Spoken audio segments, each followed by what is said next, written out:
ಕರ್ನಾಟಕ ರಾಜ್ಯ ಚಿರಂಜೀವಿ ಸೇವಾ trust Pawan Kalyan fans ತಂಡದವರಿಂದ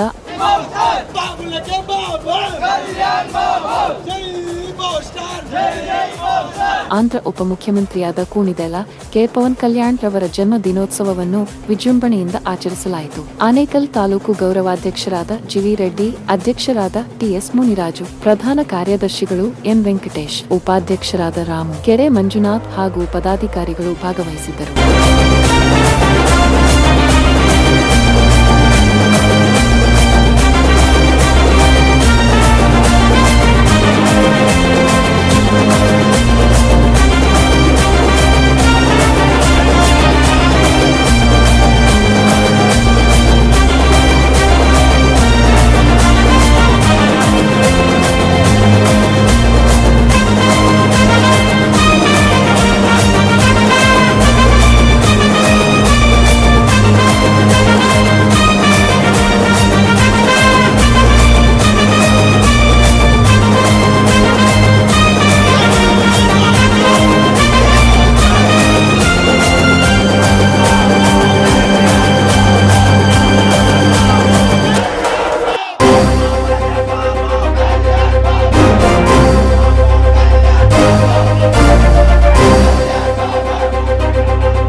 fans ಹಾಗೂ ಮೆಗಾಸ್ಟಾರ್ ಚಿರಂಜೀವಿ ಫ್ಯಾನ್ಸ್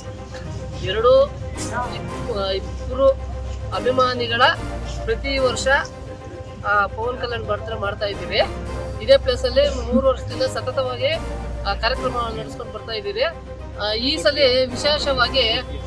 ವಿಶೇಷವಾದ ಕಾರ್ಯಕ್ರಮ, ಏಕೆಂದರೆ ಆಂಧ್ರ ಪ್ರದೇಶದ ಉಪಮುಖ್ಯಮಂತ್ರಿಯಾಗಿ ಆಯ್ಕೆಯಾದಂತಹ ಶುಭ ಸಂದರ್ಭದಲ್ಲಿ ವಿಜೃಂಭಣೆಯಿಂದ ಕಾರ್ಯಕ್ರಮವನ್ನು ಆಯೋಜಿಸಲಾಗಿದೆ. ಇದಕ್ಕೆ ನಮ್ಮ MLA ಸಾಹೇಬರು ಬರಬೇಕಾಗಿತ್ತು, ಆಕಸ್ಮಿಕವಾಗಿ ಮಿಸ್ ಆಗಿದೆ. ಆದರೂ ನಮ್ಮ ಅಭಿಮಾನಿಗಳೆಲ್ಲ ಸೇರಿ ಅಲಿಯನ್ಸ್ ಕಾಲೇಜ್ ಸ್ಟೂಡೆಂಟ್ಸು ತುಂಬ ವಿಜೃಂಭಣೆಯಿಂದ ನಮಗೆ ಸಹಕಾರ ಕೊಟ್ಟು ನಮ್ಮ ಜೊತೆಯಲ್ಲಿ ಬೆರೆತು ತುಂಬ ವಿಜೃಂಭಣೆಯಿಂದ ಈ ಕಾರ್ಯಕ್ರಮವನ್ನು ನಿರ್ವಹಿಸಿದ್ದಾರೆ. ನಮ್ಮ ಚಿರಂಜೀವಿ ಸಂಘದ ತಂಡದ వతిಯಿಂದ పవన్ కళ్యాణ్ ఫ్యాన్స్ ಅವರಿಗೆ ತುಂಬ ಹೃದಯದ ಅಭಿನಂದನೆಗಳನ್ನು ತಿಳಿಸ್ತಾ ఇದ್ದೀವಿ. ప్రతి సంవత్సరం కన్నా ఈ సంవత్సరం పవన్ కళ్యాణ్ గారి పుట్టినరోజు జరుపుకోవడం ఎంతో స్పెషల్ అయినది. ఈ సంవత్సరం డిప్యూటీ సీఎం అయిన పవన్ కళ్యాణ్ గారికి అభినందనలు తెలుపుతున్నాం. అలయన్స్ స్టూడెంట్స్ డిప్యూటీ సీఎం అయిన పవన్ కళ్యాణ్ గారికి అభినందనలు తెలుపుతున్నాం. కేక్ కటింగ్ కి ఇప్పుడు కూటమి ప్రభుత్వం అయిన టీడీపీ, జనసేన, బీజేపీ కూటమి ప్రభుత్వం ఆంధ్రప్రదేశ్లో గవర్నమెంట్ ఫామ్ చేయడం జరిగింది. ఇక్కడ అందరూ కలిసి అలయన్స్ యూనివర్సిటీ దగ్గర టీడీపీ, జనసేన, బీజేపీ స్టూడెంట్స్ అందరూ కలిసి దీన్ని విజయవంతం చేసినందుకు అందరికి కృతజ్ఞతలు. పర్మిషన్లకి ఎంతో ఇబ్బంది పెట్టినా కానీ ఎవరు వెనకడికి వేయకుండా అందరూ ముందుకొచ్చి మునిరాజు గారు చాలా హెల్ప్ చేసినందుకు సంతోషం, ధన్యవాదాలు తెలియజేసుకుంటున్నాం. Once again happy birthday Pavan Kalyan. Birthday celebration చేసినందుకు మాకు ఎంతో ఆనందంగా ఉంది. మాకు మా ఫ్యాన్స్ అందరూ చాలా సపోర్ట్ చేశారు. దీనందుకు పోలీసు వాళ్ళు కానీ ఇబ్బంది పెట్టాయి కానీ మాకు లాస్ట్కి సహకారం అందించి చాలా ధన్యవాదాలు. పవన్ కళ్యాణ్ గారికి శుభాకాంక్షలు. అలాగే ఈరోజు ఈ కార్యక్రమం ఇంత బాగా జరగడానికి కారణం మన చిరంజీవి కర్ణాటక స్టేట్ ప్రెసిడెంట్ ముందుగా చెప్పాలి. అలాగే ఇక్కడికి వచ్చిన ప్రతి ఒక్క జనసేన, వాళ్ళు టీడీపీ, బీజేపీ మరియు మెగా ఫ్యాన్స్ అందరికీ చాలా జై జనసేన, జై పవన్ కళ్యాణ్.